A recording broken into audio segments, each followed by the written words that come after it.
सुवर्णपुर जिला उलुंडा ब्लॉक जालोई ग्राम पंचायत अंतर्गत रडियापाली उच्च प्राथमिक विद्यालय में वार्षिक उत्सव अनुष्ठित। वार्षिक उत्सव में अतिथि भाव उलुंडा युवगोष्ठी शिक्षा अधिकारी श्रीजुक्त अजय कुमार लुहा जोग देते।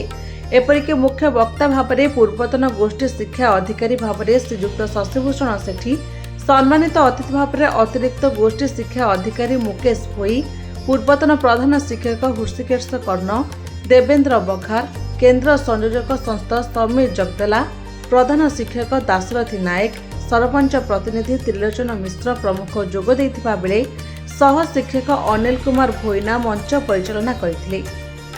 विद्यालयर समस्त पुत्री छात्र छात्री मानकु निज पितामाता सहित पुरस्कृत करा जायथिला। समस्त अतिथि तथा सम्मानित अतिथि माने विद्यालयर सामग्रिक विकास को भूरी भूरी प्रशंसा करथिबा बेले मुख्य अतिथि श्रीजुक्त लुहा महोदय अभिभाषण थिला बेस नियारा। समस्त अभिभावक अभिभाविका तथा कुनी कुनी छात्र छात्री मानकु सरकारी विद्यालय प्रति आकृष्ट हेबा एवं नियमित हेबा पई अनेक परामर्श देथिले।